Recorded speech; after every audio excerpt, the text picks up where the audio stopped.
This is Joseph Gillette, Senior, explaining why you should hire me like a real estate agent instead of someone else. So let's be honest.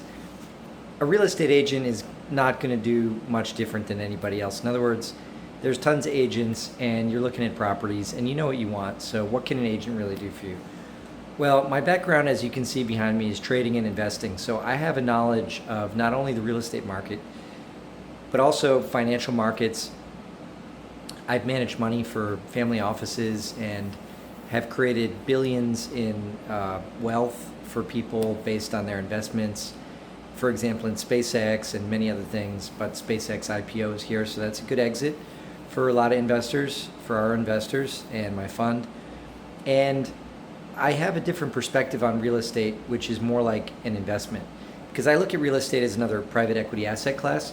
So when I'm looking at a house, I'm not only hand tailoring everything that the customer wants, but I'm also looking at this from a perspective of, can you resell it? Or what are the maintenance issues? What's the cost to maintain it? What are the tax benefits, if any? Just the whole package. Because I am a registered rep, I'm an investment representative, and I'm the GP of my own fund. So I'm also a homeowner, and I also am building out an investment property. I was out there the other day. I bought 6 acres in Cumberland County. So I'm living the life. I'm walking the path, not only talking about the path. So I know all the ins and outs, and I am happy to look for your next house or commercial property investment. I do focus on luxury residential property and land because that is my background, where I'm from in South Florida. When my parents moved there in 1971, I think, 9 years before I was born, they bought 5 acres on the beach in Hillsborough Beach. And because of the divorce, they didn't end up.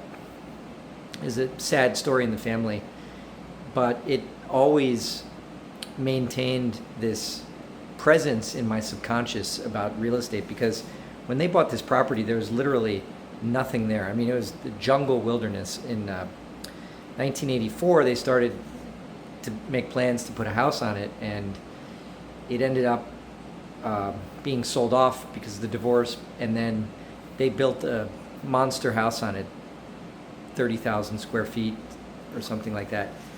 And that happened to the Knoxville area. If you look back in the 1980s and 1970s, there's really not much. And then the developers came and they did some good things, they did some bad things. I'm not saying it was all perfect, but real estate is, at the end of the day, every business, even SpaceX, is in the real estate business.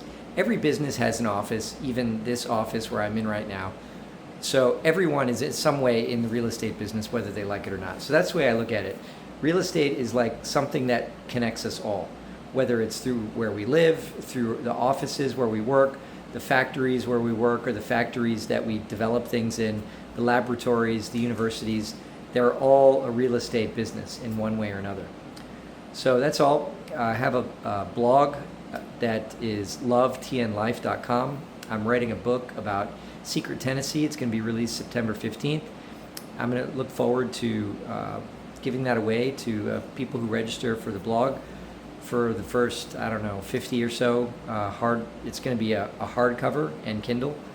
I'm excited about that. So thank you for following, and I look forward to seeing you online. Feel free to reach out. You have any questions, you want to talk about anything interesting, that is, pick my brain. Just really excited about lifehackprotocol.com is a new blog I set up, which is really like a whole life system. It's going to be longevity, growing your wealth, health, fitness, things you can do to improve your mind, power, such as standing. Like I'm standing right now, I'm always standing. I stand when I eat. I stand on one leg when I'm on customer service because it drives me crazy. I'm just constantly standing, and I'm very passionate about all of this stuff because I was in a car crash and I had a near-death experience. I left my body for 20 minutes, and when I came back, I was really positively changed. I mean, it's like I got something inside me that just inspired me to live a better life with more energy, that I'm constantly doing something. and I'm in this constant state of joy and happiness that I don't even want to share because it's weird, but it's real. And there are a lot of people like this, and I want to share that with other people. And it's not only about a diet, for example. I mean, success is a great drug. So teaching people how to be successful, it's a natural serotonin. It's going to give you a natural endorphins and adrenaline that you can't get from a pill. There's no pill that can boost your testosterone. I was on the shots. The shots are great. I mean, they will give you the testosterone that you need, but then it'll tell your body to stop producing it. What you need is strength for men, strength training. It means like weights, doing some hard cardio, not every day, but an hour, 2 hours a week, something like that. The numbers, it's not about the numbers, it's about doing it. I hit the gym whenever I can, but I'm doing weights and push-ups every day. I'm doing sit-ups every day. I'm standing every day. I'm going on walks every day. I'm going, doing my various cardio routines and with the kettlebell every day. And I'm working. I do a lot of things. So, but the whole point is, like, someone came into the office the other day and he's like, oh, well, you like to have pleasure where you do your work, as if like, I mean, I don't know. It's an okay comment, but I didn't want to get into this long discussion with the guy, but we should think about combining things in our life. Like the way we look at it, everything's compartmentalized, right? Like now it's 9 o'clock, the whistle blows, I go to work, I punch a clock, now I'm like working, right? So we have segregated time for work, time for this, time for that. But why not, if you have a really long phone call, go for a walk while you have your call or your Zoom call? And I've even been on Zoom calls. Like there was this one guy from SOSV, I think, as a fund manager, and he's walking on a treadmill. And he said he walked halfway around the world. He's been doing it, this was years ago, but he's doing it like 10 years or something. It's what a great idea. Put treadmills in offices, just standing desks, little things. These are little life hacks that can really improve yourself. And it's the same thing with investing, same thing with trading, same thing with everything basically. So that's what we're coming together as putting everything into as one. So yeah, everybody needs a house.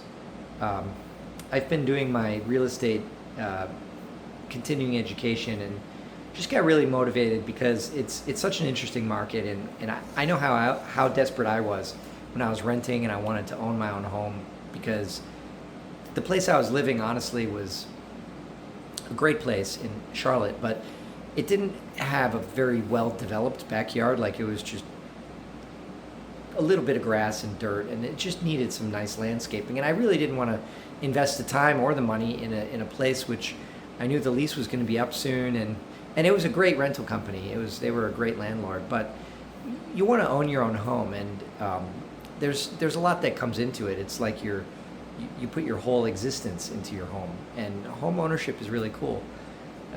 So whatever stage of the game you're at, whether you're a first-time home buyer or a veteran or whatever stage you're at, I'm here to help you. LoveTNLife.com. Thank you.